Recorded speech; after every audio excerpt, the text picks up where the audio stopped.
peer pressure. Yeah, that sort of thing. Yeah, it's my insecurity. Because I feel more relaxing. But I will talk to share with you. No, that's fine. I can handle it. Okay, alright, so I guess it's like this. Well, I can use eyes are pretty consistent. Yeah. You up to standing, Woody? Are you up to standing for your presentation? Doesn't know what. You can sit or We're you trying can to stand. agree on whether we sit or stand or not. Oh, I guess it doesn't matter to me.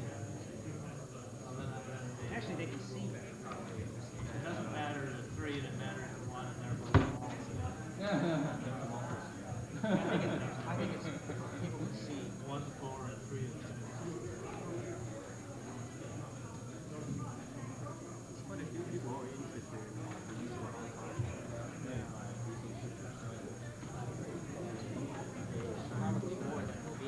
It will actually change. We're trying to start Kinray wants to do it in the morning. And so there was a Chinese guy.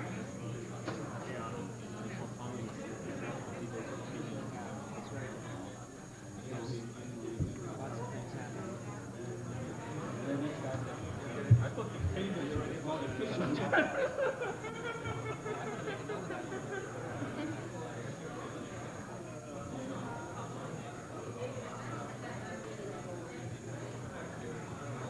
Chinese are giving a bad name to the big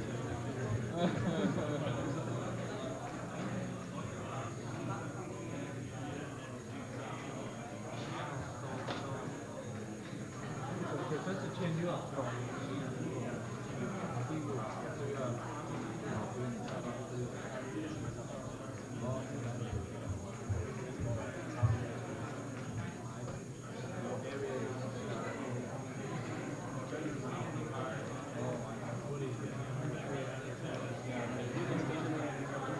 Yeah, I've been there for over 3 years.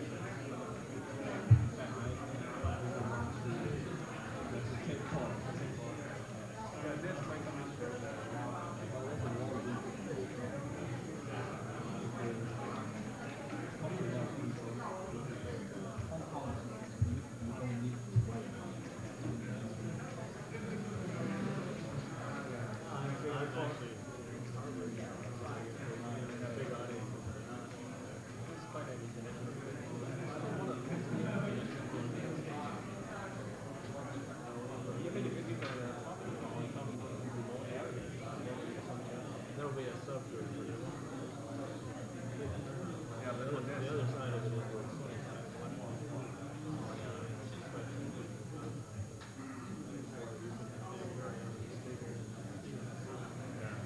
That's true, that's something you can't control.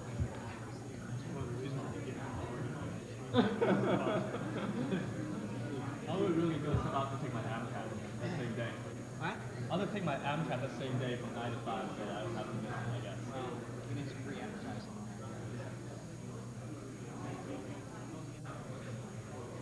I guess you're waiting until they see that at the start.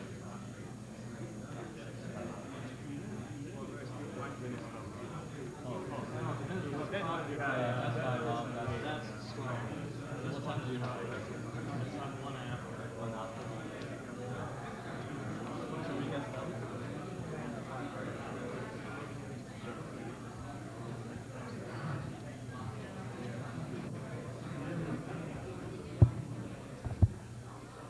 Good evening, and welcome to the 4th Annual Future of Hong Kong Forum.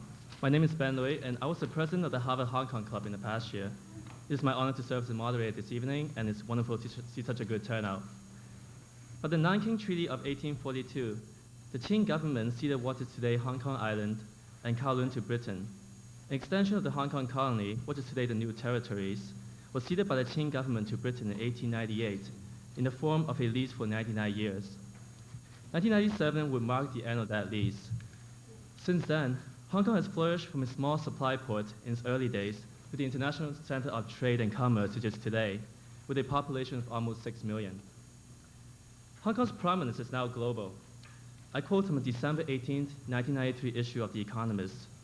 When gross domestic product per person is calculated on a purchasing power basis, Hong Kong in 1991 was the world's 6th richest country and has probably moved up from there, end quote. Hong Kong is China's largest export market, taking 44.1% or 37.5 billion US dollars of China's total exports in 1992. As for Hong Kong's importance to the US, in 1992, there were some 900 US firms in Hong Kong. In 1992, Hong Kong imported 9.1 billion US dollars worth of goods from the US. About 24,000 US citizens are residents in Hong Kong, and they now represent one of the most significant foreign presences in Hong Kong.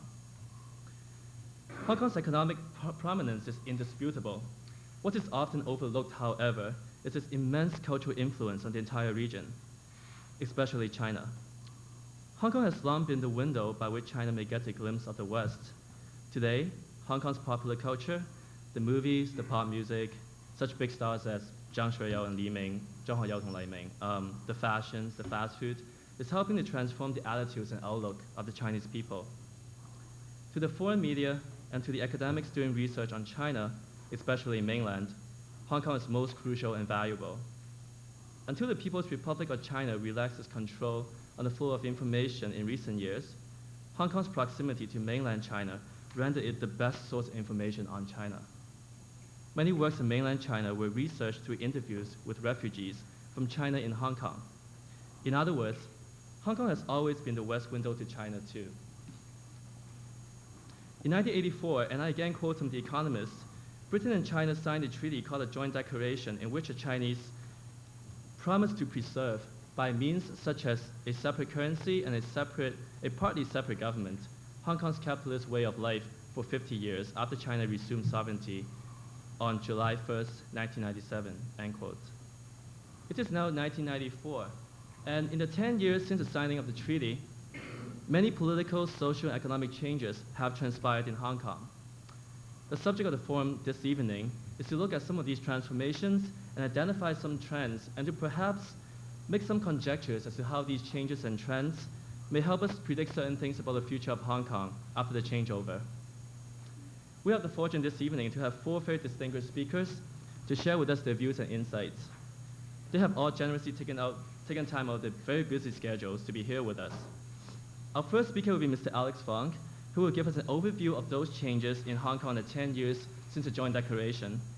The forum will then branch down to the economic, social, and political specifics of those changes. Professor Perkins will be our second speaker, followed by Dr. Joseph Chen and Professor Watson. Each speaker will talk for about 10 minutes. At the conclusion of the four presentations, there will be a question and answer session, so I ask you to kindly hold your questions until the end. A small reception outside the auditorium will then follow to allow the audience to personally interact with the speakers. Before I introduce to you Mr. Alex Fong, I'd like to thank the Harvard Hong Kong Club, especially Gloria, Stephanie, Joshua, and Tony, the Student Advisory Committee, especially Melissa, and the Forum Office for helping to make this possible. The Harvard Hong Kong Club has been an active organization on campus since 1985, with the goal of promoting awareness about the politics and culture of Hong Kong. Our members are also active in community service in the Boston Chinatown area, and we sponsor many educational and social events during the year. Our first speaker, Mr. Alex Fong, is a senior representative of the Hong Kong government in New York. As director of the Hong Kong Economic and Trade Office, he is responsible for furthering Hong Kong's economic and trade interests in the 31 states in the eastern half of the United States. Born and raised in Hong Kong, Mr. Fong has been with the Hong Kong government's administrative service for 15 years and has held various postings. Mr. Fong's most recent posting was in the security branch of the government secretariat with responsibility for dealing with Vietnamese migrants. Prior to that posting, Mr. Fong served in the government secretariat and the civil service branch with responsibility for personnel administration, and the trade and industry branch with responsibility for industrial development. Before his assignment to the government secretariat, Mr. Fong served in the City and New Territories Administration as an assistant district officer dealing with the development of the new town of Dai Bo and the industrial estate there. Subsequently, he served as a district officer in Kowloon City, overseeing Kai Tak Airport and the Kowloon Wall City. Mr. Fong is an economics and business graduate of Hong Kong University. He undertook postgraduate studies at Oxford University. And now I present to you Mr. Alex Fong. Fong先生.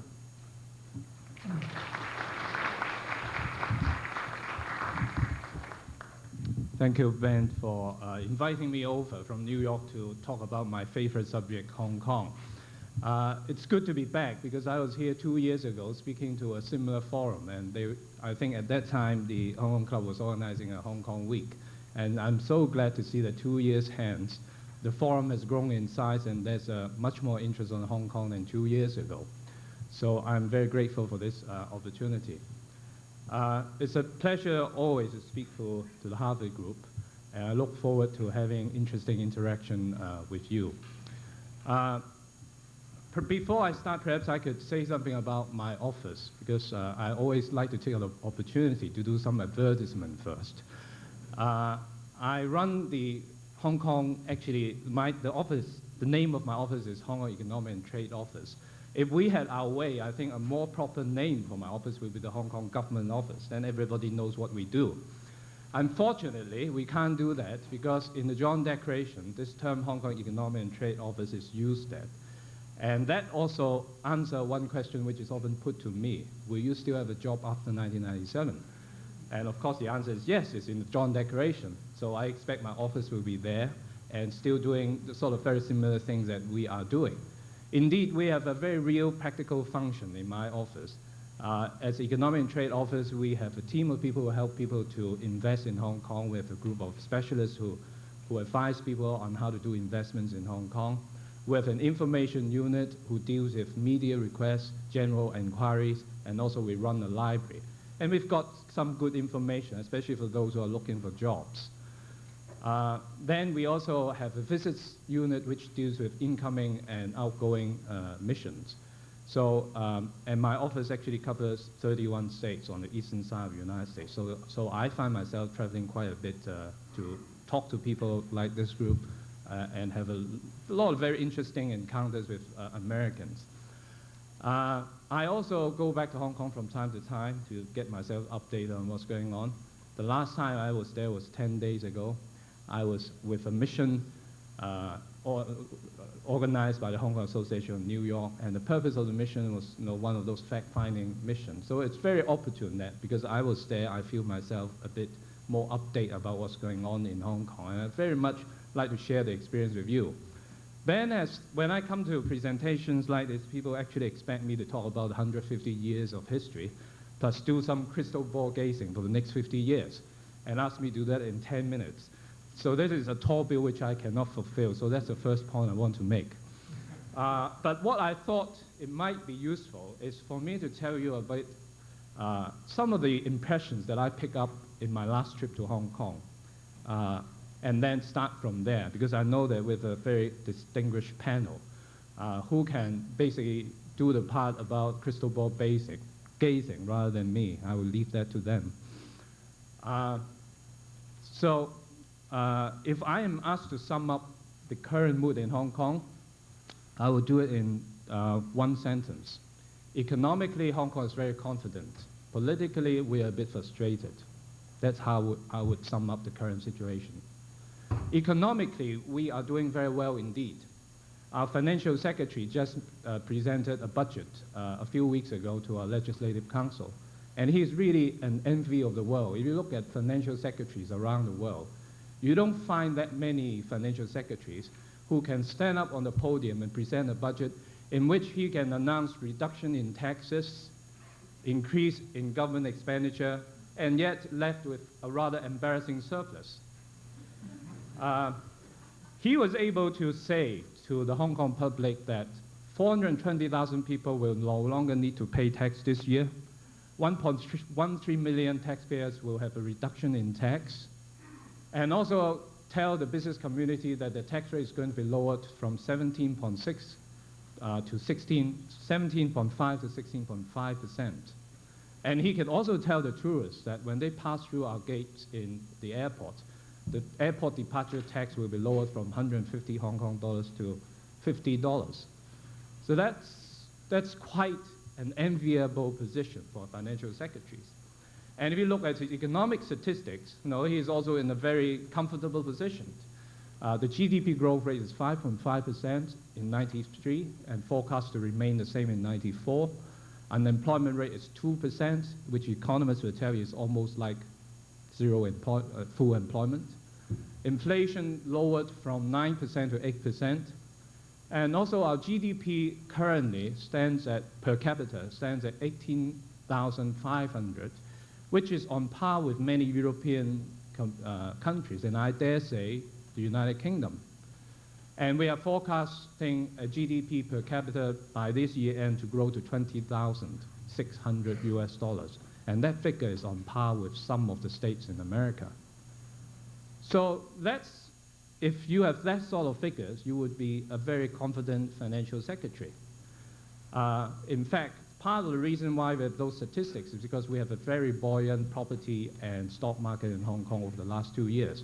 If you had purchased a property in Hong Kong in '91, your property would have doubled by now in value. And if you had purchased a stock at the beginning of last year, the property would have doubled by now. And that's why we end up with this surplus of $43 billion US, making Hong Kong the place with the 6th largest reserves in the world. And if you count it on a per capita basis, we are number 2. So I think that's really the figures and the reason for the confident mood in Hong Kong. And I asked myself why, what has been the cause of this? In fact, Hong Kong has had successive economic growth since they produced GDP figures in 1966, 27 years ago. Every year we have real growth rate in our economy. So by any standard, I think we can call ourselves an economic miracle. But I think the interesting question is really to explore why. Why is it so? And I think it really goes down to how our economy has evolved over these years. Previously we started off as entrepreneur trade, and then because of the Korean War, we developed our manufacturing capacity. And because of the opening up of China in the late 70s, we are now gradually graduating ourselves from a trading to a manufacturing center to a service center. Currently, 76% of the Hong Kong economy is, belongs to the service sector. And if you take the financial sector, that's a very good illustration of how far we've gone from a trading and manufacturing place to being a service center. 10% of the GDP in Hong Kong at present are derived from the financial sector, which is the same value added given by the manufacturing sector. So, and we've gone really a long way, especially since last year, because we have now become a center for raising capital in China. There are now listing of big shares in Hong Kong, and there are also the number of debt instruments have increased by 4 times in Hong Kong stock market. And if you look at other service sectors in Hong Kong, you can see the same story. Telecommunications, we have the highest density of portable phone. If you've been to Hong Kong, everybody is having this portable phone. And one of the embarrassing experiences that I have, I learned from my American friends, if you go to restaurants in Hong Kong, everyone has this portable phone, and when one rings, everybody's trying to scramble to see whether it's his that's ringing. And that's a very common phenomenon in Hong Kong. We are also becoming a broadcasting center in Asia. Mr. Murdoch has made us famous, so is Star TV. We are reported all over the leading newspapers. And of course, there are lots of cable TVs who are lining to come into Hong Kong. CNN has just established its regional headquarters in Hong Kong. And something like 10 cable televisions are trying to get their way into Hong Kong. So I think Hong Kong is evolving to be a communication center. So is transportation. I mean, we are building one of the largest airports in the world, a very impressive civil engineering project. I was in Hong Kong and I took on a cruise to see all the exciting developments connected to the airport. Despite what many thought that we are not going to have airport, if you go and see for yourself, you see all this massive construction going on, and I don't think you will think that there won't be any airport in Hong Kong. So half of the world's dredging fleet are right now in Hong Kong constructing that airport. And this Tsing Ma Bridge that we are building, the suspension bridge that's going to be connected to the airport to the mainland, is going to be longer than the Golden Gate Bridge.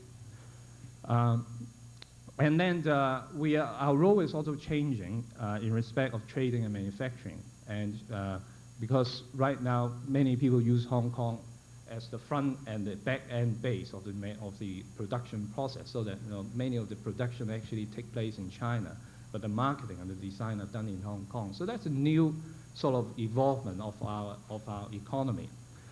And there's this tremendous sense of opportunities in Hong Kong. I think there's part of the reason of that is also because it's related to the developments in China. The mission that I went with also went into China, and we visited Shenzhen and Shanghai. And I just cannot believe what I've seen there. And I'm a traveler who go there very frequently. I was there only 6 months ago in Shenzhen. But when I went in there, it's just all these massive developments, the roads, the constructions. Some of my American friends who haven't been to Shenzhen made this remark to me, is that I've never seen that massive amount of construction going on at one place at any single point in time in my life. And it's not one of them. There are many on the mission who gave me the same sort of impressions. And the way that place is going, I have no doubt that it is going to become a new territories. For those who are familiar with Hong Kong, Hong Kong has Kowloon, Hong Kong, and new territories. And Shenzhen is right across the border in the new territories. And the way that it is moving, I think it's going to become a new territories in our region. Now, we were told about all this exciting transportation links that they're building up a light railway which is going to traverse the whole of Shenzhen. And that's going to be connected to the railway system in Hong Kong. And you hear about land prices in Shenzhen rising to 1,500 Hong Kong dollars per feet, which is about a quarter of the land prices. And you just hear all these things and see all these things. And they told us that the largest investor in Shenzhen was Hong Kong, accounting for 60% of the total investment. If you look at Guangdong province, the whole province, we hear figures that we are responsible, Hong Kong is responsible for 80% of the total investment. Most of those investments are in factories and the like. The same story in Shanghai. Many people thought that our influence stops at southern China, but that's not my impression when I went to Shanghai. Again, they took us to see Pudong, which is this new development area, and also we met with the governor of Wangpo district, which is the sort of CBD in Shanghai. And they were telling us that they want to construct a central district in Shanghai and a Tsim Sha Tsui in Pudong.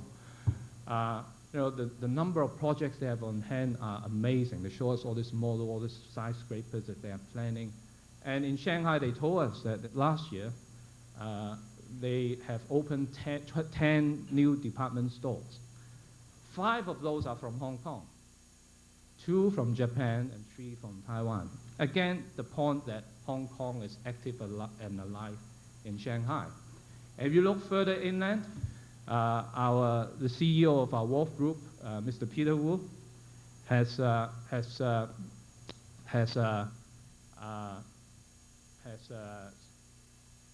said that they want to turn Wuhan into a Chicago of China.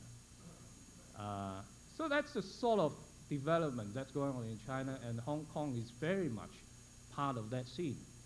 And if you look ahead, we are going to be doing, I think, rather well economically, because all our trading partners, the economies are going to rebound. USA is going out of the recession, and Asia is doing very well. We expect the trade there to increase. And because of all this interrelationships, and the investment is not just Hong Kong going into China. China is also investing a lot in Hong Kong through their company called CITIC. They are buying into our blue chip companies, the Hong Kong Telecom, Cathay Pacific, and so on. So there's a great deal of cross-investments in both directions, so much so that Hong Kong and China are so interlinked at present that we account for 1/3 of each other's trade, and we also is the largest investor in each other's territory. And this relationship has gone to such an extent that the Hong Kong government has decided that in 1995 they would no longer produce GDP figures because there's no longer an accurate reflection of the real economic strength of Hong Kong. So they're going to produce GNP figures, which takes into account cross-border investments. So that's the economic situation. I was asked to talk for 2 more minutes, and I haven't touched on 1997. So I think I better switch on 1997 and make a few remarks on the political scene because my time is coming up. But of course, I don't want you to think that I'm painting just a rosy picture as a government servant. See, I can read your mind. But those are hard facts. No, I have not expressed any opinion. If you think of it, I've just given you hard facts. It's for you to really think about what those facts mean for yourself in your respective situation. But I'm not saying that there's no downsides. There's quite a lot. Perhaps I can enumerate some of those. I don't have time to go into detail, but I would be very happy to deal with it in the Q&A session. China is an asset, but at the same time a liability for Hong Kong. Because if you look at the current situation in China, there are few pressure points, and there may be problems in the coming year. The first one is a possible succession problem. The second one is the overheating. There was a report in the New York Times yesterday about this current situation, how inflation is affecting the way of life in China. In fact, when we were in Shanghai, the official figures that was told to us was something like 40% inflation rate, but our contactor said that inflation is actually 60%. So it's a very serious problem. Then, of course, U.S.-China relations. The MFN issue is looming its head, but we've gone through that every year. And again, that's a great deal of annoyance for the Hong Kong businessmen and for many American businessmen too, as Mr. Christopher will probably tell you that. And then we have the current discussions over the political situation in Hong Kong, the political reform. Actually, I'd like to spend more time on that issue because I think it's very important to put in context what that means to the people of Hong Kong as well as to the people who are looking at the region. But I just try to cover it in a very brief manner because of the time problem.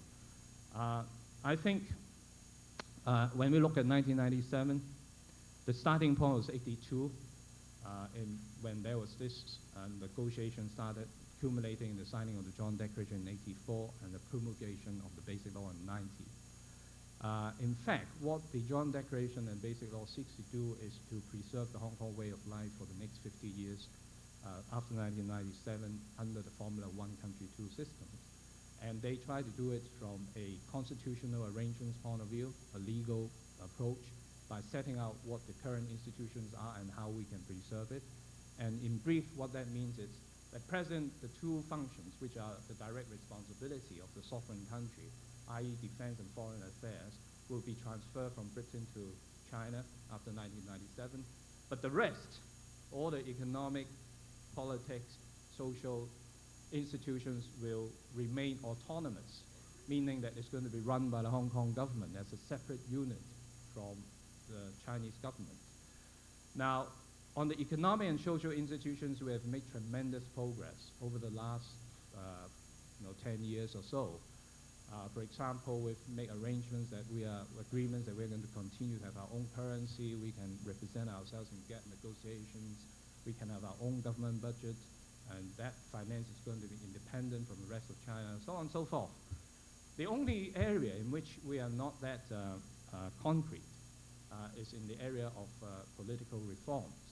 And even that is not as unsure as many people here believe, because actually in the successive discussions in 85, 88, 92, we have discussions on political reform. And in each of those discussions, we have refined the political structure. In fact, the structure of 1997 is already all in place. What is at argument, the so-called pattern controversy, is really how to run the election systems in the last phase of the British administration. In other words, the election systems for 1995, and which has caused all these problems over the last 18 months or so. What happened was that Mr. Patten came to Hong Kong, put up a set of proposals on election arrangements. The Chinese don't like it, didn't talk to him. Then 4 months later, they start to sit down to talk. But after 8 months of discussion, they can't come to any agreement. So the present stage is that The Hong Kong government has proceeded to put forward the present proposals in 2 phases. The first phase has already been passed in February, and it will lead to changes in several areas. I won't want to go into those details now. And then in the second phase, it's now tabled in the Legislative Council. This will be debated in May with a view of having it approved in July. So that's where we stand on political reform. I know Ben is very nervous, so I don't want to keep him more nervous, but I would be happy to deal with some of the issues arising from my presentation over questions and answers.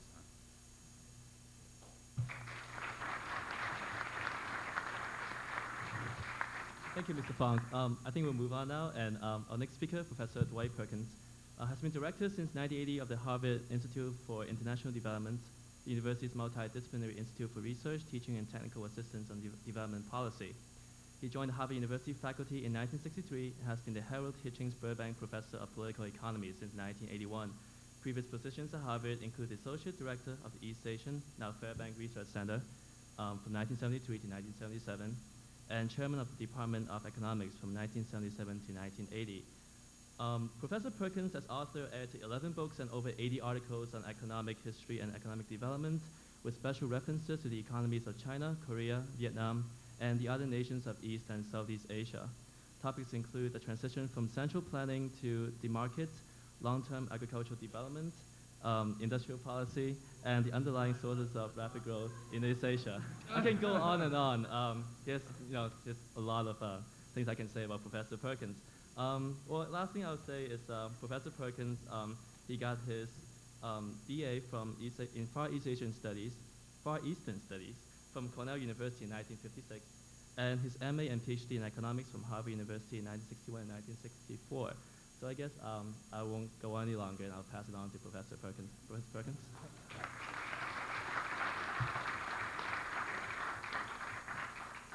Thank you, Ben. I'm basically going to underline a couple of the remarks that Alex Fong made, and then move on to talk a bit about the future of Hong Kong's economy. And the bottom line of what I have to say is very simple. The future of Hong Kong's Chinese economy is now completely tied up with the future of the mainland economy. And what I want to do is talk about how that works. But first, let me say that in underlining what he said, this was not always the case. When my wife and I first went to Hong Kong in 1961, I was going to write my PhD thesis. At that time, the American embargo had been in place for a decade. Hong Kong was really a completely separate economy. It had a large manufacturing base that was growing. Its trade was with the rest of Asia.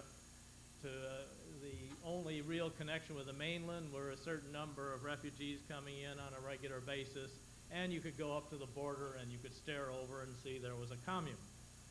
Where there's a commune, there's now Shenzhen with 1 million people. But now, what has happened since then is, of course, with the end of the embargo, really the near complete integration of the Hong Kong economy with that of the mainland.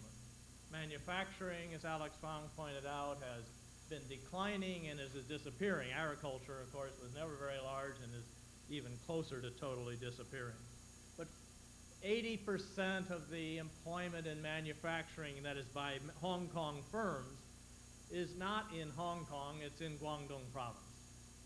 There's 3-4 million people as compared to, now well under 800,000 manufacturing employees in Hong Kong itself. So Hong Kong has become this gigantic service center, finance, trade, transport, and it's particularly a service center for China, although also to a degree for the rest of Southeast Asia. Now, Hong Kong, of course, is also central to the mainland Chinese economy. It is not just that 40% of the exports of China go through Hong Kong or that 25% of Chinese imports come through Hong Kong. If you look only at manufacturing and of Chinese exports and manufacturing, the hardest exports to achieve, that is the hardest markets to break into, 2/3 of those exports from China go through Hong Kong. It is inconceivable to really have the kind of export development that China had between 1978 and 1994 without Hong Kong. As where Hong Kong and where China differs from Eastern Europe and Russia is that China had Hong Kong. It had the marketing expertise, and that led to this tremendous expansion in manufactured exports. A socialist system that is known for basically making low-quality products for a captive market was able to break into the high-quality, style-conscious markets of the West, largely thanks to Hong Kong. And of course, Hong Kong now is heavily involved in investment in China. The other side of all of this employment is that when you look at the investment in China, one talks about often in this country, particularly about all the investment of Americans and of Japanese. But of the total investment in China in the last few years, 10% of it comes from the United States and Japan combined. 70% of it nearly comes from Hong Kong, and another 10% from Taiwan. So it is overwhelmingly and integrated in financial terms, in employment terms, and so on. Now the question then is, if it's that integrated, what is the future of Hong Kong, and what is the future, of course, of the Chinese economy as it affects Hong Kong? Will changes in Hong Kong itself make a fundamental difference to this process? Will the political changes that will probably occur to some degree after 1997 make a difference? In some ways, I like to tell you that it would, because if there was a substantial reduction in press freedom and in various other kinds of freedom in Hong Kong, and that led to a major economic downturn, it might actually restrict some of the kinds of political changes that might occur. Unfortunately, I can't tell you that. Singapore has a government that has substantially more control over its citizens and over the press and so on than does Hong Kong, and Singapore is doing just fine in economic terms. So I doubt very much, if even with all the emigration that is clearly occurring in Hong Kong seems to be able to replace those people, as Alex Fong's discussion of the dynamism earlier makes clear. Are there other things that could happen? Well, there are things like the real estate prices. The real estate prices are really pretty spectacular. Those of you who live there know. I mean, when we lived there in 61, 62, we had a two-bedroom apartment with a panoramic view of the harbor, and we paid $1,000 US a year for that apartment. I went to visit a friend who lived actually only about 100 yards from where where we had lived, and with the same size apartment and the same basic view, and he was paying, actually his company was paying, he couldn't afford it, was paying $60,000 a year for that same apartment. Well, that's what's happened. Now, of course, means that manufacturing and everything is leaving Hong Kong because it's too expensive. But that's a problem. It means a lot of the business is going to spread into Guangdong, but it's probably not going to stop development. Will worsening infrastructure? Undoubtedly. I mean, Alex Fong talked about the airport, but he's talking about the future airport. The present Hong Kong airport is a bit of a mess, and is going to be a mess for some time to come. However, as big a mess as it is, it's going to be some time before it deteriorates down to the best of the mainland Chinese airports. So that, so I think that on the whole, there's very little within Hong Kong itself that's going to fundamentally upset this rapid development. What about what happens in China itself? Because that's what really is going to determine the future. And as you all know, that for the last 15 years, China has grown at something like 9% a year in real terms. GNP has increased by 3.5-fold during that 15-year period. If that kind of growth continues into the future, there is no question whatsoever that Hong Kong is going to prosper. Yes, it could lose out some of the business to Shanghai and to other cities. But the interesting thing is, even as Shanghai and Tianjin and others have learned more how to deal with a market economy with exports, Hong Kong's position seems to get stronger. So if the growth in China continues, then Hong Kong is very likely to be a major beneficiary. Will it continue? Well, the first thing to keep in mind is the growth of the last couple of years. I mean, we're right now still in the big euphoria part of the cycle. If you've dealt with China as long as I have, you realize you go through all these cycles on a regular basis. China is about to go into, famous last words, but generally speaking, I only forecast 15 or 20 years ahead because you can't possibly remember what I said. But in this case, I think there's every reason to think there's going to have to be some kind of recession, at least an East Asian style recession that brings the growth rate way down, because in the mainland now, the economy, the high rate of growth has led to accelerating inflation, which is not going to be politically sustainable. So what you have in China today is a cyclical growth, a boom and a bust, a roller coaster if you like, but the underlying fundamentals of that growth are sound. The basic capacity for organization, for educated population, a high capital formation rate, all of that is still there. What could upset this? The thing that everyone talks about in this context, of course, is what happens after Deng Xiaoping. And the evidence is overwhelming, I think, that he, at least from historical experience, that he is probably mortal. But when you talk about the kind of changes in politics that could lead to a fundamental change of the kind that would affect Hong Kong, you can't talk about things like a fight between leaders, a minor disruptions for a period of time while one military figure replaces another. None of that is going to fundamentally affect the economy, and it's the economy that's going to probably have the biggest impact, at least on the economic future of Hong Kong. So unless you're prepared to talk about a disintegration of China and civil war and so on, none of which I think is very likely, you're talking about, over the long run, with all these cycles, all the roller coaster, a sustained rapid growth in China and hence increasing prosperity in Hong Kong. The one short-term danger for Hong Kong, other than the forthcoming Chinese recession, which I just predicted, most people predict 9 or 10 of the next 2 or 3 recessions, so that's number one for me. But the thing that actually is the greatest threat at the moment is American policy. The biggest problem for Hong Kong right now is the American attachment of MFN to human rights. If the process goes to its conclusion the way it was set up a year or so ago, and there's a good chance that we'll somehow figure a way out of it. But if we don't, and MFN is cut off,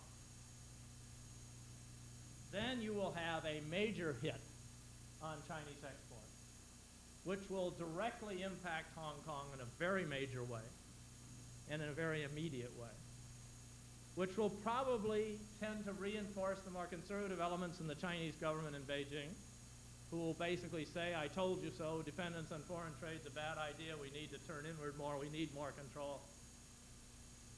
It will hit the most free enterprise, the most dynamic parts of the economy, the most open parts of Chinese society,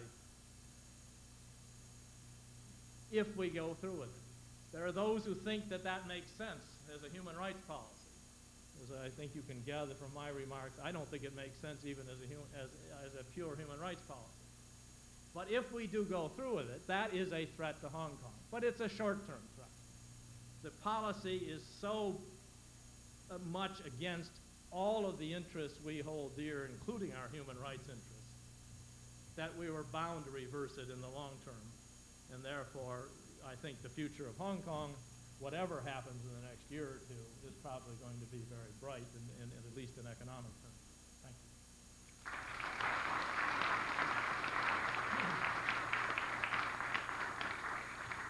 Thank you, Professor Perkins. Our next speaker is Dr. Joseph Chan, and Dr. Joseph Chan is Senior Lecturer in Journalism and Communication at Chinese University of Hong Kong. And in the current academic year, he's serving as a visiting scholar at the Harvard Yanqing Institute. He's now researching on 2 projects. One involves a representative survey of Hong Kong journalists in the context of political transition. The second is a study of media developments in China since the reform era. Dr. Joseph Chen has co-authored a book entitled Mass Media and Political Transition, the Hong Kong Press in China's Orbit. And without further ado, I now present to you Dr. Joseph Chen.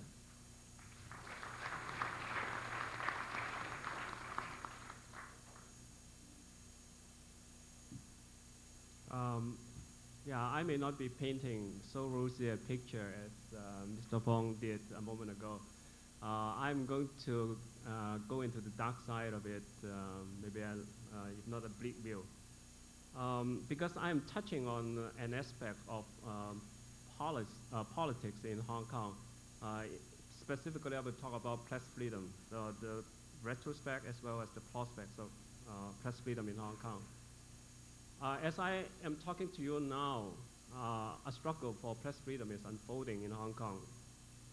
It is embodied in the struggle for saving our Hong Kong reporter by the name of Xi Yang. Xi Yang is a Hong Kong reporter. He was accused of stealing confidential information about the Chinese economy last year. And after some secret trial, he was sentenced to 12 years of imprisonment. And he will be stripped of political rights for 2 years.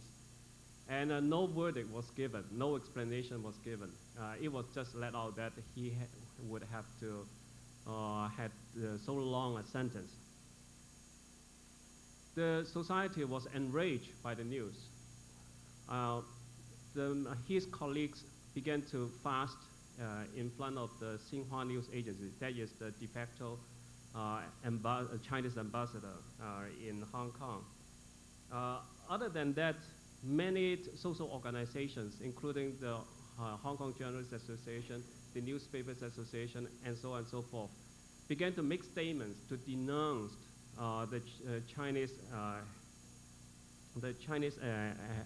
heavy sentence. They all demanded that this trial should be open. Xi Yang should be given a fair trial. And they all denounced that the sentence is too heavy. Because there are other precedents. Last year, one reporter from Hong Kong was accused of bribing for confidential information about China. But she was released after detention. But now, with Xi Yang, he was sentenced to for such a long term. The people do not understand that. Now all this are unfolding. And why the people are so worried? Because there are some basis to it too. Now why are the people so worried now? The major thing is that since 1984, Hong Kong has undergone a tremendous change in all social realms, particularly in the political area. The political power structure in Hong Kong is changing. It has evolved from a monolithic power structure to a dualistic power structure. On the one hand, we have the British Hong Kong government. On the other hand, we have the future master of Hong Kong, the Xinhua News Agency, as well as China.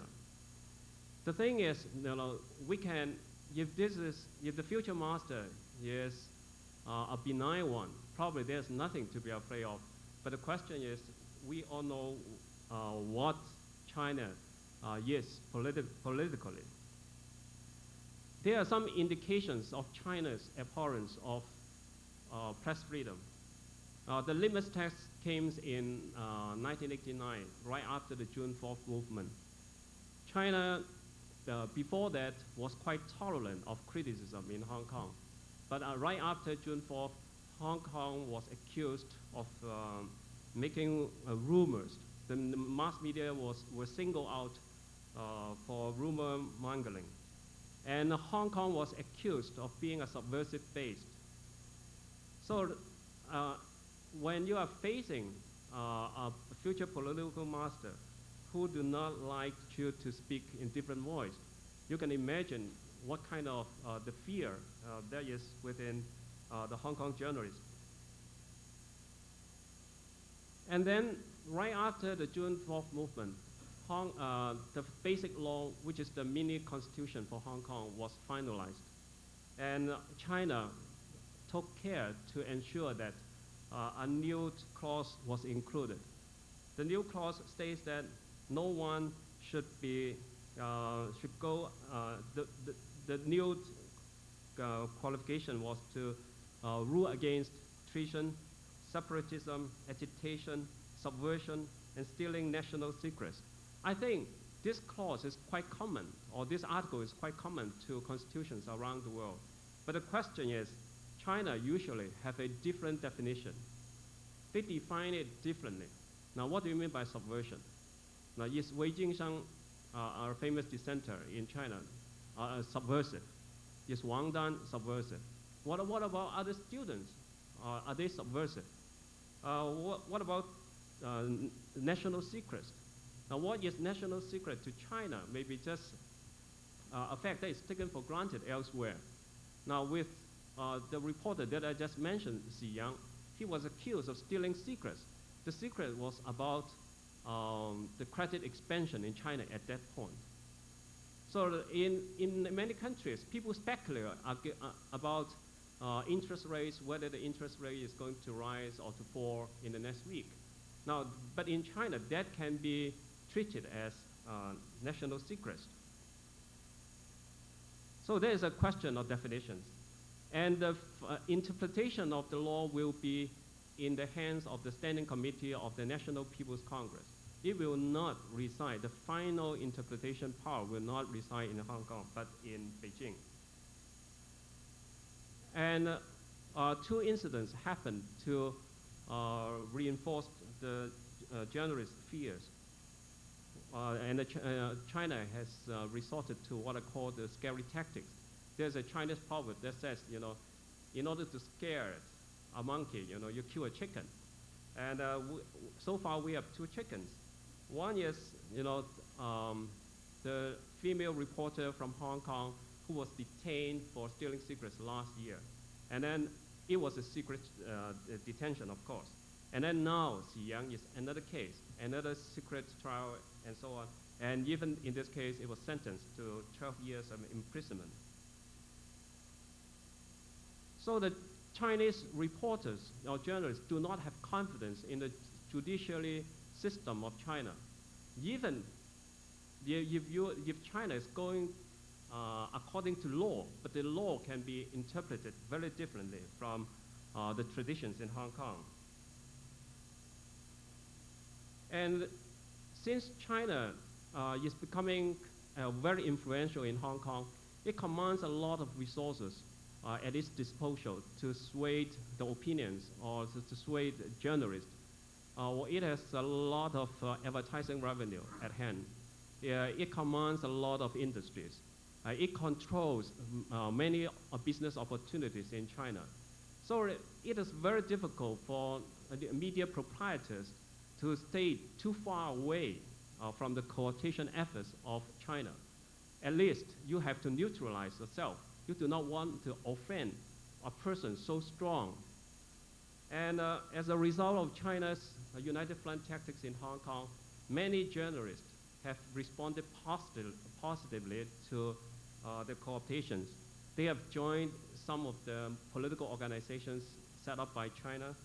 And we all know that many media proprietors in Hong Kong are trying to set up media in China. So in this case, it has resulted in what we call self-censorship. One thing is you want to appease China. The other thing is you are afraid that your name will be singled out and you will be blacklisted. And some of the newer movement in China, in Hong Kong now is some of the pro-China merchants are buying up media interest. One prominent example is the South China Morning Post, which was once owned by Murdoch, but now it has been sold to a merchant from Singapore. And he is known for his pro-China stance, politically as well as economically. And there are other journals which are also brought up by pro-China elements.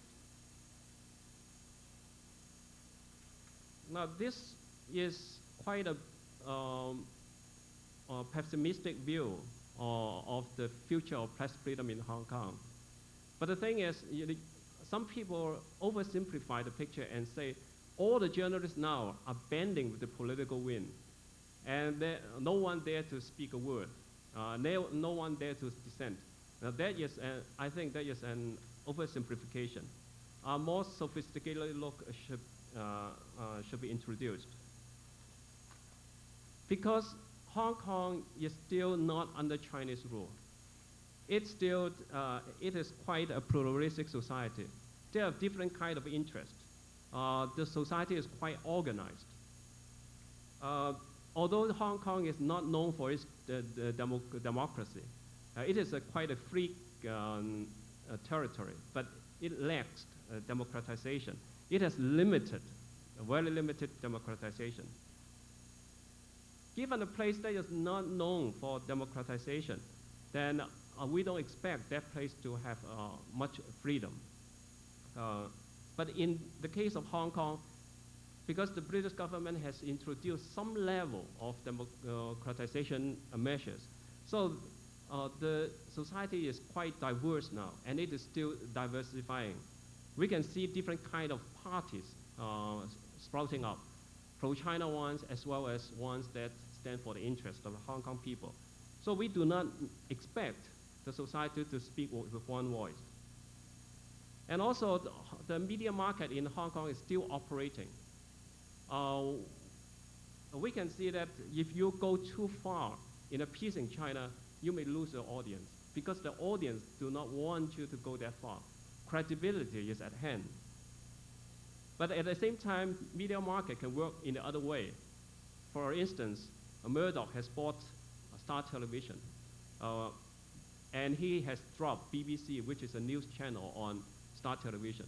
The major reason, according to our understanding, is that because China has found BBC quite offending. And in its place, he has replaced it with a movie channel and entertainment channel. So as well as you are giving them, popular music or even McDonald's, it doesn't matter. But you are giving them a different person, Chris Patton, then you will be in trouble. And also the concept of one country, two systems has also some defensive, has also can serve to defend Hong Kong's press freedom as well. And also, there's also a balance of power in Hong Kong. The international interests have their stakes in Hong Kong. They do not want Hong Kong's freedom to dwindle too fast. China wants Hong Kong to be a bait to lure Taiwan for reunification. So to a certain extent, Taiwan would like Hong Kong to preserve its status as well. And also, finally, the determination of the journalists in Hong Kong also counts, as attested by the case of Xi Yang. The journalists in Hong Kong are ready to fast to protect their freedom. So I think that the determination of the journalists also plays a part over here. So to conclude, China is going to be the most important factor in affecting the press freedom in Hong Kong. China itself is changing. It is moving in the direction of greater openness. But the thing is, the speed or the pace of moving in this direction is quite slow, not fast enough to catch up with Hong Kong. So there is bound to be Sino-Hong Kong conflicts. And the resolution of this conflict is not certain at this point. But I can say that the pressure is going to be great. We are entering a tunnel. The tunnel, there may be light in the future, in the long distance, or even in the medium distance. But the thing is, at this point, we are entering a tunnel. And there are wars on both sides. Thank you very much.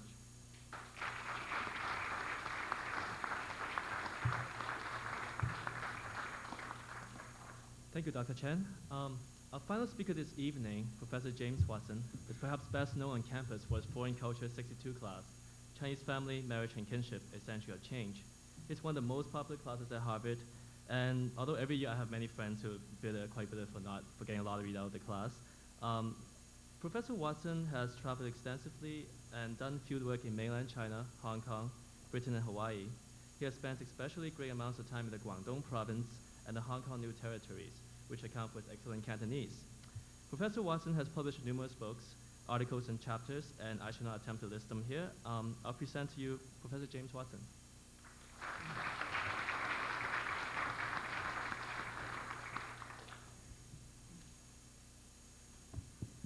Thank you. Let me say, at the beginning, I wear two hats at present at Harvard. One is professor of anthropology, and the other is director of the Fairbanks Center. And so let me say a word, actually of propaganda, here on the board over here. On Saturday, the 23rd of April, the Fairbanks Center is hosting a symposium, an all-day symposium on the Mao Zedong cult, the Mao Re, and the Mao cult. And it's open to the public, and everyone can attend if you'd like. Now, let me switch to Hong Kong. I want to put back on my hat as an anthropologist. I've been working in Hong Kong now for about 26 years. I was also in Hong Kong during the 60s when Dwight Perkins was there, only a bit later. And most of my work my early work in Hong Kong centered in the New Territories, where I worked in villages out on the border right near Lak Ma Chau, where many of you probably remember in the 60s and 70s, if you wanted to see China, you had to go out to the New Territories, take a taxi, get out, walk up a hill, and then, as Dwight said, look out and you could see a commune. And if you binoculars, you could see the slogans in red characters on the hill in the background. That was Samjun at the time. Now, as Dwight says, it's a major metropolitan center. The people that I have lived among in the New Territories have gone through similar kinds of transformations. They began as, when I first knew them over 20 years ago, as poor farmers. It's now a lineage or a clan community that is spectacularly successful and wealthy by any standards anywhere in the world. It's actually rather embarrassing as a social anthropologist to be studying the winners of world capitalism rather than, as most anthropologists end up doing, studying the victims of world capitalism. And I want to begin on that note. We have to begin to remember to place Hong Kong where it really belongs and situate it in the world system. It is a highly affluent, exceedingly powerful center of change. Too many younger people of Hong Kong like to see themselves as victims, but of course that's true in American society as well.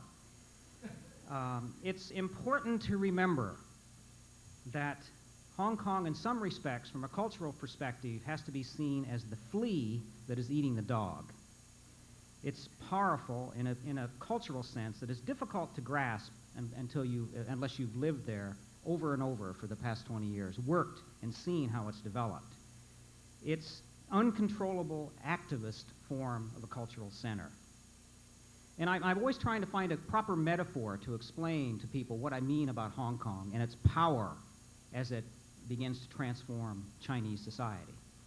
And I think perhaps one of the metaphors that I like to use is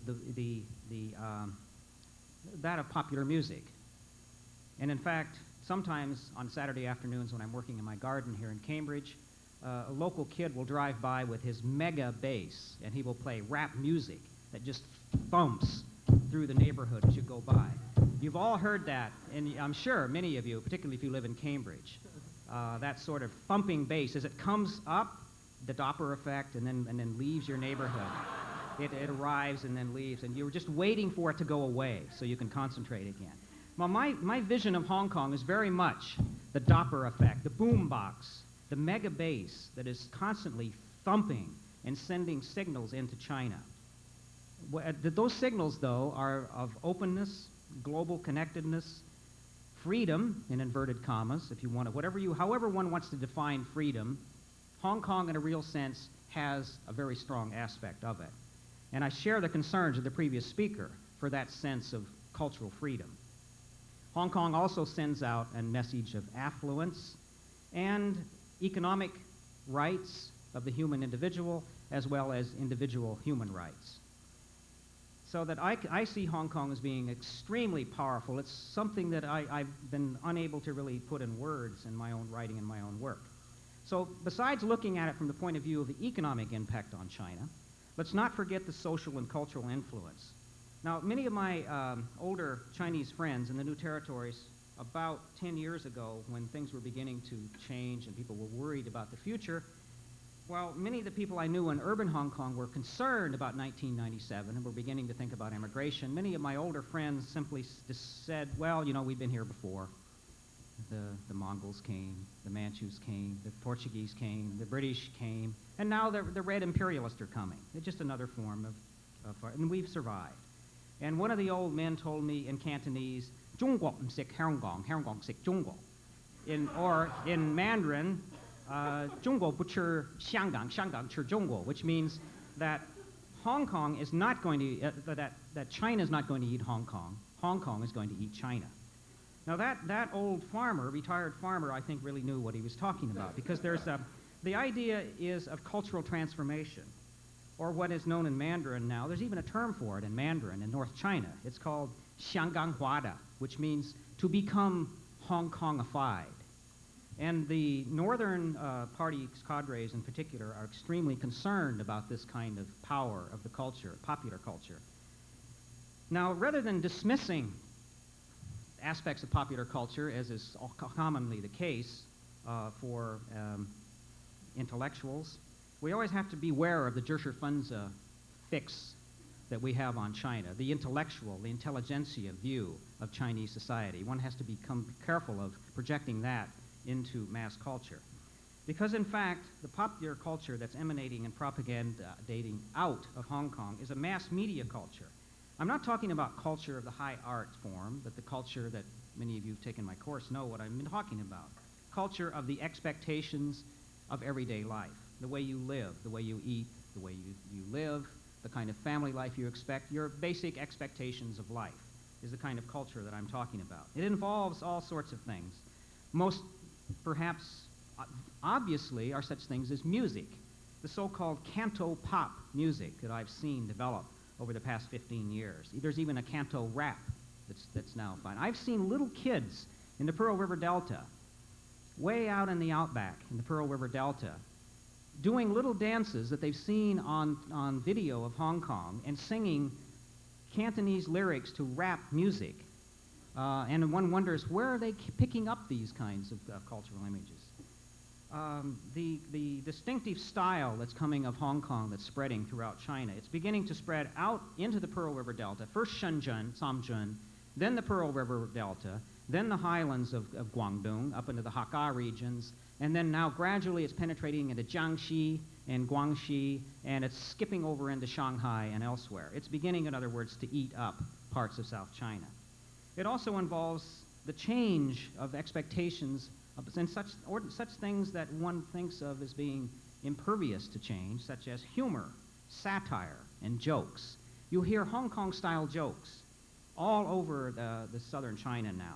There was a very popular form of what's called nonsense culture that appeared on Chinese culture. Many of you know about this if you were in Hong Kong, Mo Lei Tao, which is a kind of slapstick humor that is a bit like Monty Python, and it also draws upon other kind of British origins, but it's characteristically Cantonese in its craziness, its looniness.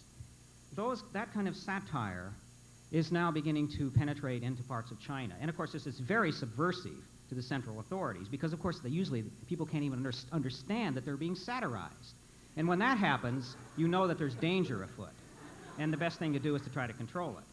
There are also such things as art, design, style, and dress. You can spot the Hong Kongers anywhere in China just by the way what kind of shoes they wear, the way they hold themselves, what kind of clothing they wear. These are also the sorts of things that can be, I would argue, subversive. And much of the dress and clothing that you find young Hong Kong people wearing, and assuming today, has a political message. It can be read almost as a kind of projection of representing certain sorts of things in the world that I think that often aren't understood by those who view it.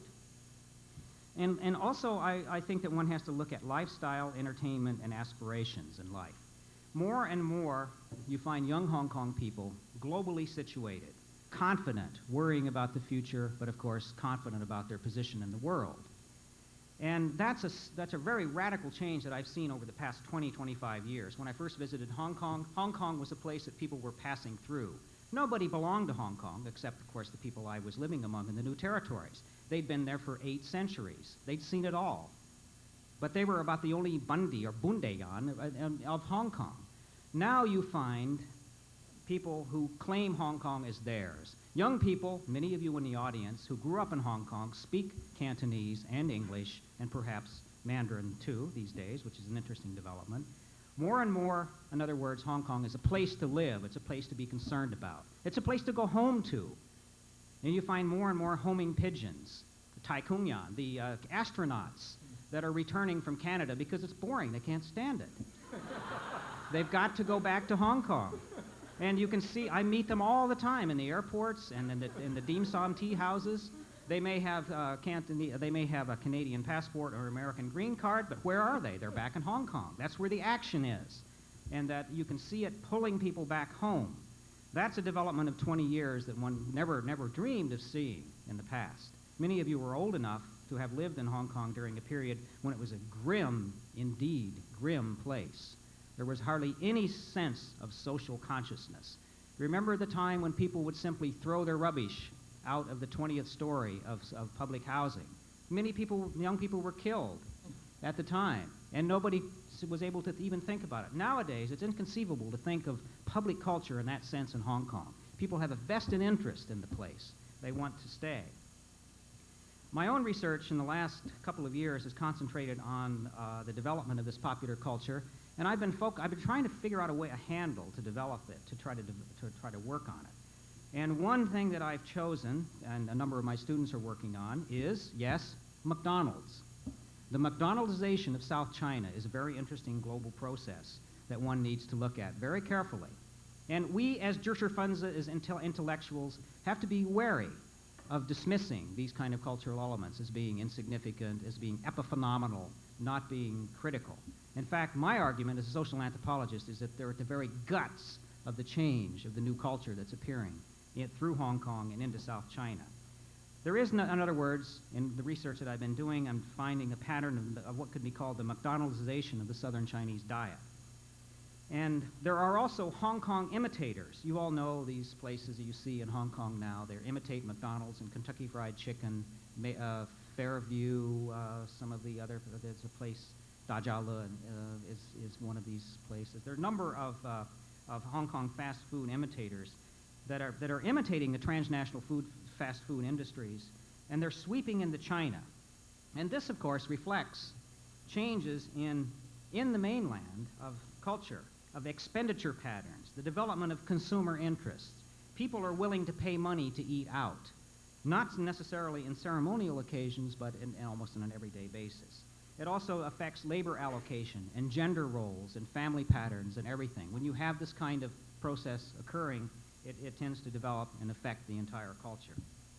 So I'm pursuing this, but one could also look at popular music, art, dress, design, any of these sorts of things, and get at the same kind of processes. And what one finds is the almost overbearing power of the model of Hong Kong and the attractiveness that people in the mainland see of that. They want to be part of that world culture. We can denigrate eating McDonald's, but to many people in China, it's more than simply an act of eating food. It's almost a kind of communion with the world corporate transnational cultural system when you eat that Big Mac. It sounds funny, but in fact, there are many people in Beijing, for instance, that save for months at a time to take their kids to McDonald's, and they stand back and they watch the kid eat the fries, the hamburger, and the Coke, and by doing so, that kid is communing. He's connecting with the world culture. Now, what does it mean to people in the future is something that I've been trying to figure out and pursuing. But in any case, what I'm arguing is that it's not just this dietary change, it's the change in all of the popular cultural system that is beginning to have this effect. Now, Hong Kong has been, for the past 200 years, the key entrepot, the entry port, the gate for foreign culture. for world culture, for transnational culture. Remember when I was a student, we talked about dual nationality, then it was multinationality, and then transnationality, and now in the recent Foreign Affairs, there's an article on non-national culture. And of course, Hong Kong is at the center of all of these developments. And it always has been, and I think, following what Dwight Perkins has to say, it will continue to be. And of course, vice versa. The flow of elements out of China have also come basically through places like Shanghai and China. So Hong Kong continues to play what I think is a central role in the global culture. Hong Kong has become a global city. If you really want to see what the 21st century is like, just go to Hong Kong. Just walk around and look at that panoramic view and see the way people interact. An example, Exhibit A. This just came in the mail today. The Far Eastern Economic Review. What does it say? Telecommunications revolution. Asia speeds toward the information highway, and of course, Hong Kong is the center of it. Another, Exhibit B, also came in the mail today. The latest international edition of the South China Morning Post. And here is none other than Ted Turner and Jane Fonda walking down the streets out of Shenzhen into Hong Kong. Effectively, what's happening is that Star may have dropped BBC, but don't forget CNN and Ted Turner. I think that all of this relates then to the question of media and the future. Potentially, I would argue that television is among the most powerful of all cultural influences anywhere in the world. One of my students did research in Heilongjiang, up in Manchuria, about as far into the outback of China as you can get. What happened on every Monday night? The entire province closed down as people watched Hunter, dubbed into Mandarin Chinese. Okay, we can all laugh, right. But of course, I didn't even know what Hunter was until my student explained it to me. And of course, it's a cops and robbers program out of American television in which what happens is there are adventures. And a young policeman solves people's problems. And and of course, they always carry search warrants. And they treat people properly. They don't necessarily bust them over the head and throw them in jail. Well, and also they go into houses where they have large refrigerators and people drive big cars. What's interesting about this media is, of course, is that people are reading the image at various levels that we as social scientists have to be careful to be attuned to. We might see it as simply a representation of cops and robbers shows, but many people are reading a subtext. They're talking about what's in the refrigerator. And more importantly, perhaps, for the future of China, they're asking themselves, what in the hell is a search warrant? Why don't we have something like this? This is a good idea. And in fact, this is the kind of thing that happened every Monday night in Heilongjiang province. And what I'm suggesting is that Hong Kong programming is now awash in the People's Republic. Not just Guangdong, but everywhere. Sometimes it's dubbed into Mandarin. There are videotapes of Hong Kong television everywhere. You go to any small town in the middle of Jiangxi province. They don't even have taxis. In fact, they hardly have cars in some of these county seats in the middle of China. But they often have a little Bingguan hotel, and they may have their internal video system. And what are they showing? Hong Kong television. This introduces the Hong Kong language, which I would distinguish from Cantonese. The slang, the styles, the linguistic forms that one finds on Hong Kong television. That every time I go back, I have to watch. I spend my evenings watching Cantonese television, trying to figure out if I can keep up with the slang that changes almost week by week. And even in Beijing now, when I was there in January, just last January, there are hustlers all over the major hotels, just as there always have been. Just 30 years of socialism, they sort of were submerged, and now they're back. The hustlers are back, and the cab drivers, and what are they doing? What are they learning? They're all learning Cantonese. They're learning the slang of Hong Kong. They're learning how to connect, because that's where the money is. You will note that they are not learning Shanghainese. They're not learning Wu. They're learning Cantonese. The satellite programming via Star Television and CNN and others will make Hong Kong even more central to the emerging pop culture in the People's Republic. Now, in conclusion, what does this have to do with 1997? It has a great deal, of course, because here the Communist Chinese Party enters our discussion. And we have to sober up much more and think about some of the problems raised by the previous speaker about press freedom in China and in Hong Kong. 1997 and the political future of Hong Kong is still unclear. I would agree with Dwight Perkins and the other speakers that things look rather rosy from an economic perspective. The question is, what about the social and cultural view of things? Now, I would say that, in fact, I'm rather optimistic about that as well.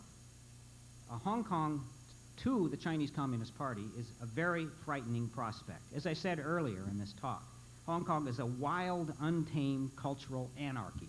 It's luan in the purest sense of the Chinese sense of luan, uncontrollableness. In this, at least, is the way it appears in the eyes of the aging members of the Politburo, the gerontocrats of the Zhongnanhai. In other words, these are men who are used to bending culture to their will. That's what the Cultural Revolution was all about. Don't forget the title of the Cultural Revolution. We always forget that it was definitely a revolution in culture. It was an attempt to create and construct artificially a whole new worldview, a whole new society. And of course, it didn't work. But that doesn't mean that the Communist Party in China still does not continue to view culture as something that can be molded at will. But of course, this is not going to work. And inevitably, the Chinese Communist Party will lose control of culture and society. The economy is rather another issue, but even there you can see it's unraveling, the control of the Central Party. And I think inevitably there's going to be this loss of control. So the purveyors of Hong Kong pop culture are far more effective agents, I would say, of openness, of human rights, than is the American State Department or American Congress through the threats and saber rattling of withdrawing MFN. I think, as Dwight Perkins said, this would be a catastrophe for human rights in China. If you really want to see a crackdown, just see what would happen after the removal of MFN, and then you'll see some serious movements in China in this regard. So I think that, in fact, it's the view of Hong Kong, and Hong Kong, in other words, is seen as a kind of vehicle for the openness of the world. And there is an attempt to cling to the old autocratic notions of mass media control and party-manipulated mass culture in China. But it's clear that most people who watch television in China and eat any kind of fast food or consume music or are looking to the future, I don't think that any of us need suffer any illusions about the Chinese Communist Party being in control in the future of what anthropologists refer to as the construction of culture, the attempt to create your own culture or your own worldview. That's going to be formed by the great masses of the Chinese people. And don't forget there are about 1.2 billion people in China, and there are only, what, maybe 7 million in Hong Kong now? What is it, 6 point something? Yeah, well, about 7. I mean, they say 6, but we know it's probably closer to around 6.5 or so. But Hong Kong is beginning to fill up with people from the PRC and elsewhere. So, in any case, but nonetheless, remember, this is a very tiny place from the point of view of China's vast population. But the power of that center is something that will continue on into the next century. And I intend to continue going to Hong Kong, as I have been for the last decade, at least twice a year. 1997, to me, is already past, as far as most people in Hong Kong that I know are concerned. Many of them are looking to the future. They're anxious, of course, but they're building for that future.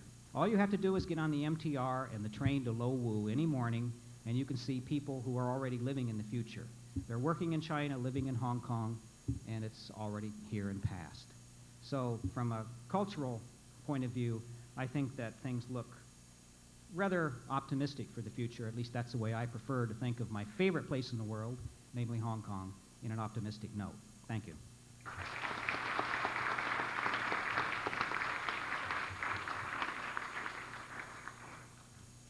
Thank you, Professor Watson. I'd like to now open the forum up for questions and discussions. For those of you with questions, there are 2 mics on each side. So if you'd like to come up to the mic and identify yourself and ask the question and perhaps identify the speaker to whom you'd like to address the question to. Questions? 1. 2 questions. First is really quick. So Mr. Chan, What do you think of the new Hong Kong newspaper, the Eastern Express? Do you think it'll be any more free than the South China Morning Post? Really easy question. Second one is, I just got back from a year in China and Russia, doing comparative reforms between the two. And I spent half my time in China and Beijing, the rest of it in Guangzhou, Hainan, and Hong Kong. I think China's going to split. I know the World Bank is doing a lot of things on intergovernmental relations now. They're pretty worried about this. And Mr. Fong, you seem to be very aware of the influence Hong Kong has on China, and Mr. Watson on the culture influence. I know in Beijing, and a lot of those families that saved to buy the Big Macs, I mean, they actually hang the Big Mac wrappers on their walls every night. It's pretty ridiculous. But Mr. Fong or Mr. Watson, do you think that China will split into a South China as a Hong Kong kind of led area? I know from like Chengdu, Fujian, South, there's an enormous amount of savings in that area. They're not listening to Beijing. Beijing tried to pass the land tax, repealed, the income tax repealed. The South is not listening to Beijing anymore. What do you think is going to happen? Do you think it will split? So, Yeah, I will give my answer to the first question. There are two major English newspapers now. In fact, there were three, but now two major ones. One is South China Morning Post, which has been bought from Murdoch, and people are suspecting it is getting more pro-China. The other one is a newly opened one. It is called Eastern Express, and it is owned by the most popular Chinese newspaper in Hong Kong. When it was about to launch it, it proclaimed that since South China Morning Post has been bought out, so we are going to institute a new newspaper which is going to speak for press freedom and for the people of Hong Kong. At least they position themselves that way, as if it is a counterbalance point. In marketing terms, it is wise. But whether it really has substance or not, we have to wait a longer period to see what's actually behind it. Because in Hong Kong, everyone, even nowadays, in face of Xi Yang's case, even the pro-China newspaper are asking Beijing authorities to be more relaxed in the sentence. They are asking for an open trial. So I think the political culture in Hong Kong is changing. Even the pro-China elements in Hong Kong are changing.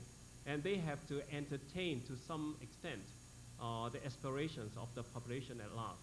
Because if you go with Beijing too fast and too close together, you are jeopardizing your own popularity in Hong Kong.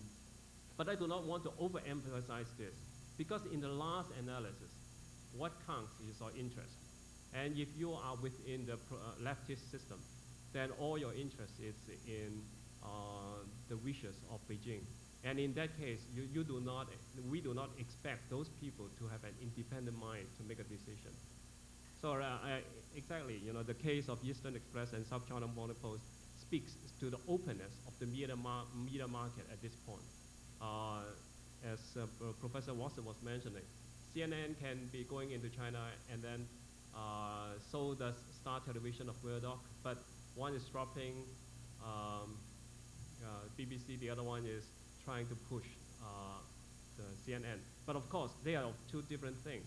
One is Star Television carries some interpretation in Mandarin. That makes a difference. But with CNN, it doesn't carry any interpretation at this point. As far as it is in English, only those students who are keen on learning English, then they will switch on all those English-speaking channels. Otherwise, most of them, do not understand what it is happening. So the impacts of these two different channels may be different. I guess second part of the question addressed to Mr. Fong or Professor Watson. I offer you a view. I think I'll look at it from two perspectives. One is what's going to happen economically, and the other is what's going to happen politically because of all these influences from Hong Kong. Economically, it's quite clear, I think, that Hong Kong is developing southern China into the likely manufacturing base of China for the future, because that's what, they're manufacturing toys and clothing and stuff in southern China. In the north, which has been the traditional heavy industry base of China, I think many of the foreign companies and Hong Kong companies are going to help China to move them forward on the heavy industry front. Also, concurrently, they are developing the tertiary sector, things like office blocks, department stores, and so on. And all these foreign influences are going to help both the north and south to become more prosperous in this process. So economically, it is going to develop in a scenario in which there will be haves and have-nots.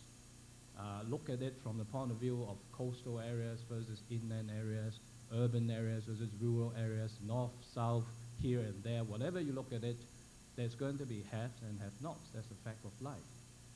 And I think politically, whoever is in charge in China will have to deal with this problem because it's going to create pressure. I mean, the New York Times article yesterday speaks very clearly that all this inflation and so on is going to create a lot of pressure because people in the state sector are not going to catch up with the standard of living and so on and so forth.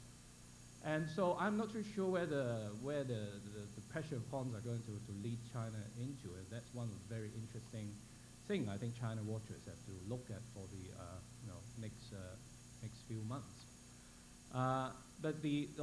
Though that's what's going to happen economically, it will result in a situation where there are haves and have-nots. Now, politically, this is not to say that because there are haves and have-nots and because there's this equilibrium, China's going to split. I think politically, what has happened is that many of the provinces actually are not taking, as far as I know, instructions from Beijing anyway. They just do their own thing as long as they can provide certain sums of money to keep the center happy. They are very much left alone to do their own thing. So again, it's this fine balance. To what extent, with all these developments going on, the center can still hold a sort of cordial relationship with the provinces so that they both feel that they get something out of it, not to the point that somebody feels that they have to do something to redress the balance to the favor of their vested interests. Now, I can only analyze the situation. I'm not in a position, I think, to do the forecast. I'll leave this to our China experts in the panel. Professor Watson, do you have anything to add to that? Well, I'm not actually worried about China splitting up politically. I think that culturally, China has been, for the past 2,000 years, a diversity of subcultures in which there are what we call dialects. Actually, the difference between Mandarin and Cantonese is on the order of the difference between Swedish and English. They're hardly dialects. They're different languages. But the interesting thing about China historically is that it's held together. It's effectively pushed. There's unlike Europe, which is there's a kind of historical movement for division. In China, there's quite the opposite. And so I don't see any prospect for political divisions within certainly the next half century or more. I would see, in fact, that there's going to be an unraveling of the center, a gradual disengagement and a gradual renegotiation of the Chinese Communist Party as the ideology disappears and it becomes simply a kind of vehicle for maintenance of control and order to run the army and such. That's something that's in the interest of all regional leaders, including all those people who speak Hakka, Hokkien, Cantonese, Wu, Jiangxi, Gan, no matter what they speak. It's in their order to have some kind of division, some kind of control. And so I think that there's going to be a kind of standoff, essentially an agreement that you act like you're in control and we will let you have.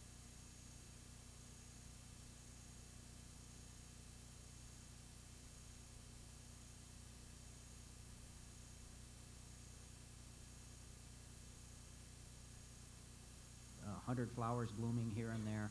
I don't see this necessarily spilling over into political divisions. At least, I certainly hope so. On this side?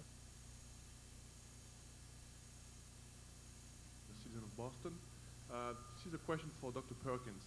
Do you think there is a possibility that China decides to extend the lease to Hong Kong in exchange for foreign currency to help their international trade in the future, and just try to bring democracy to China on their own pace, not to have too bad, too hard of a shock? Could you repeat the first part of that? Yeah. If China would extend what? The lease that they have right now, that's supposed to end in 1997. Do you think they could extend it in exchange for foreign currency to help their foreign trade? No, I think the short answer to that is that the Chinese will get what they want economically from Hong Kong without extending the lease. As I think I really was trying to indicate in my remarks, and I think as Woody was saying in his, in a sense, the integration has already occurred. And the economy is functioning as if this was virtually a unified area already. So you add that to the fact that the Chinese leadership, whether it's Deng or others, really doesn't think primarily in those kinds of commercial terms. I cannot imagine a deal of that sort. I might add one thing just to the last remark. China has basically been unified for the last 700 years, with the exception of a couple of decades in the middle of the 17th century, when they switched from the Ming to the Qing dynasty, and depending on how you count, from 1918 to 28 or 1918 to 49, if you want to count the split with the Japanese and the communists. But basically, China has been unified for 700 years. That's not likely to break up. Okay, question from this side. Yes, hello. My name is Jonathan Korngold. I'm a student here at Harvard. My question is directed to Mr. Fung and Professor Perkins. From an economic standpoint, do you feel that the assimilation of 1997 will be equally beneficial for China and Hong Kong, or do you suppose that'll be more one-sided? And if so, to which side?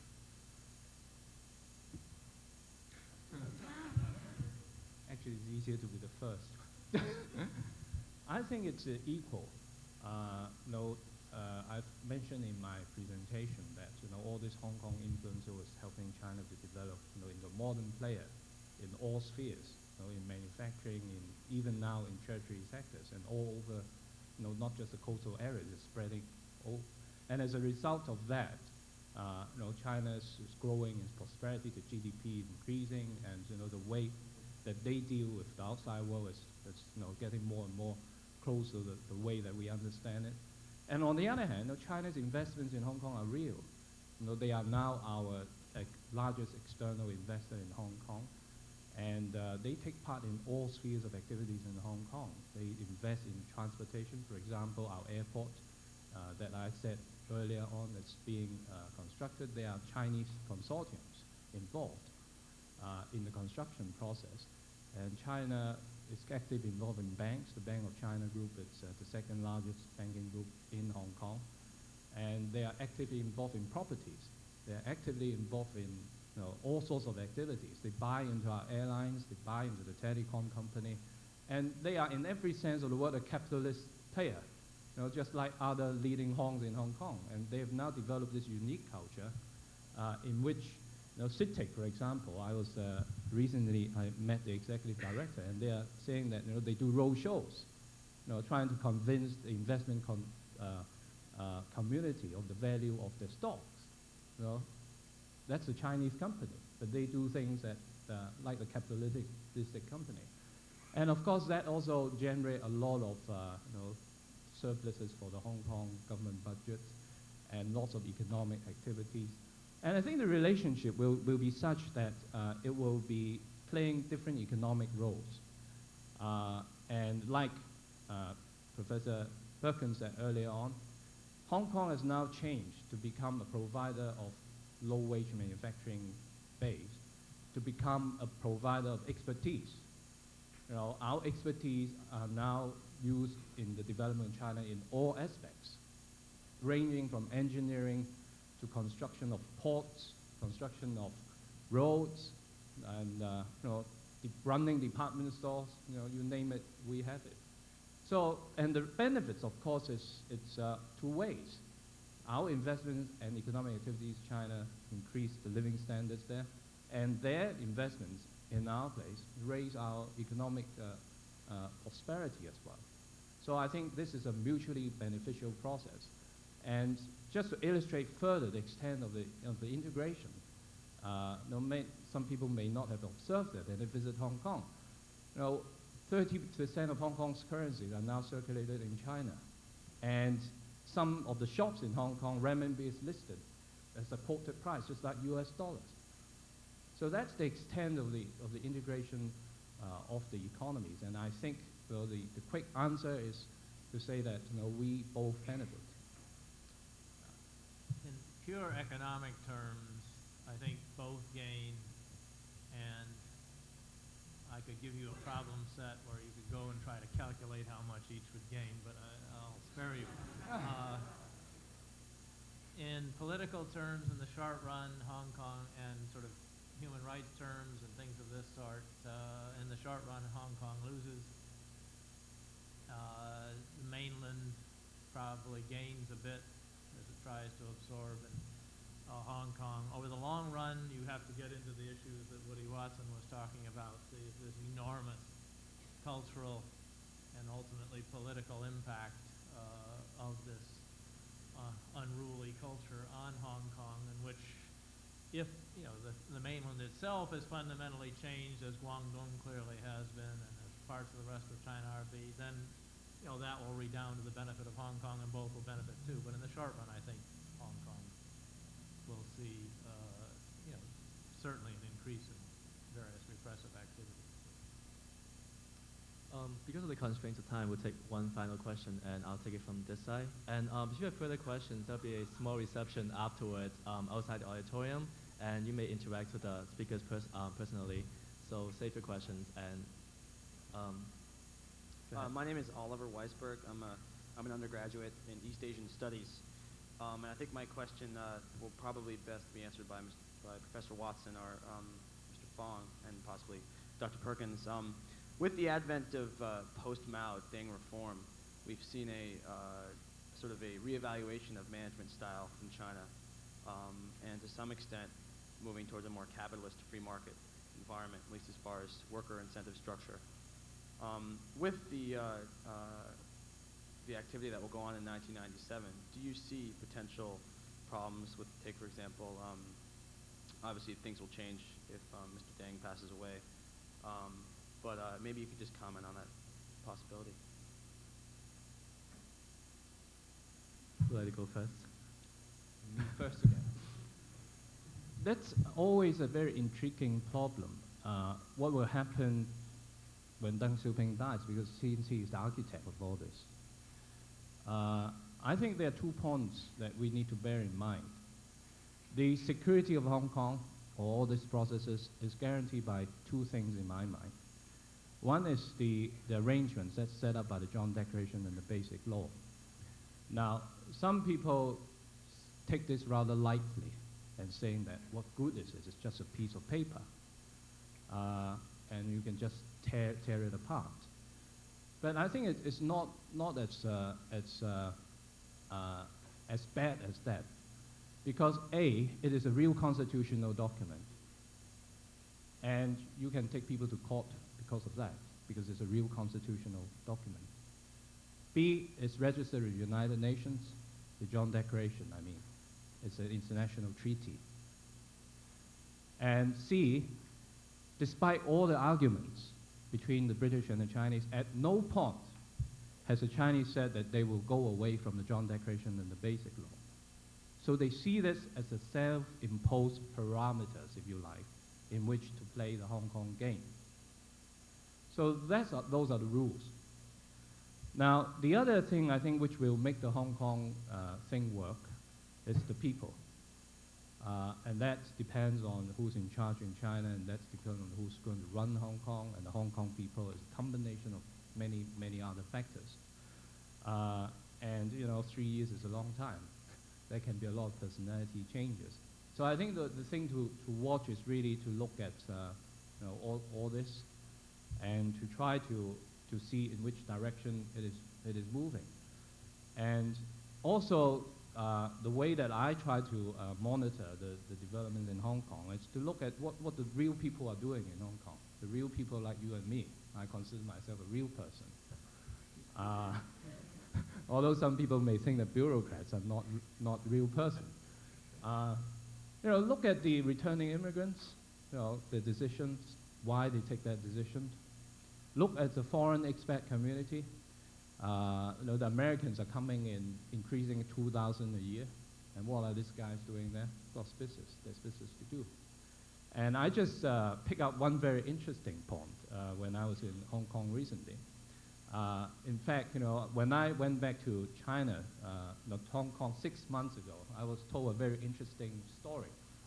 The reason why all these property prices are increasing in China is because there's a Hong Kong clientele. Some of the older generation felt that the property prices are too high, so they cannot afford to live in the Hong Kong property houses. And so they move into China, which is about sort of 1/10 of the price in Hong Kong. And then last time, this was 6 months ago, a week ago when I was in Hong Kong, I said that I've heard another interesting development. They said that, there's going to be great demand for the property in China because the property prices in Hong Kong are so high that the young couple who's going to marry is not going to be able to afford a place to live. So what they do is they buy a property in China so that they can get rid of their parents and stay in the Hong Kong properties.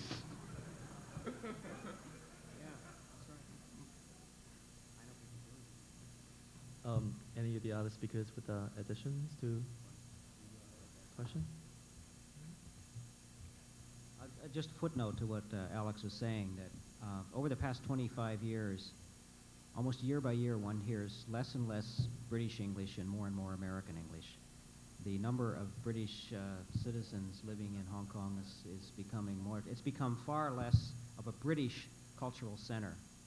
When I first went there, they still had tiffins, you could still have curry lunches, there were still, in the new territories, the district officers still had a kind of British-style subculture that was operating. All that's gone. And what one finds now is a dominance of North American business people who have moved in. And all over the streets now, you hear American English. Well, very quick. If the question is after done, what happens to the arrangements? The fundamental interests of the mainland are to keep the at least most of the economic features of the arrangements. That isn't going to change. It has little to do with the particular leader that's there. It would require a fundamental reversal in economic policy in the mainland to change that. That's not at all likely to happen.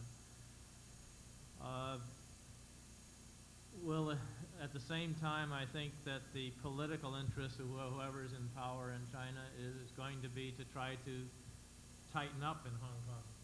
That is, whoever's in charge, whichever the personality's in charge, their problem is going to be to maintain control on the mainland.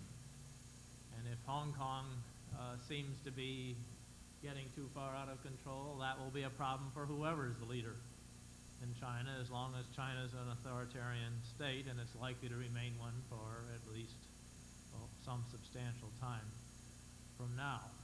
So I don't think the fundamentals, I think the fundamentals will drive it, not the personalities or even whether it's the army or some part of the party that's ruling China. Well, Mr. Alex Fong, Professor Perkins, Dr. Chan, Professor Watson, to show appreciation for your presence here this evening to enlighten us, I'd like to ask our current Hong Kong Club co-presidents, Stephanie Hui and Joseph Nye, to present you with small gifts on behalf of the Harvard Hong Kong Club and the IOP Student Advisory Committee.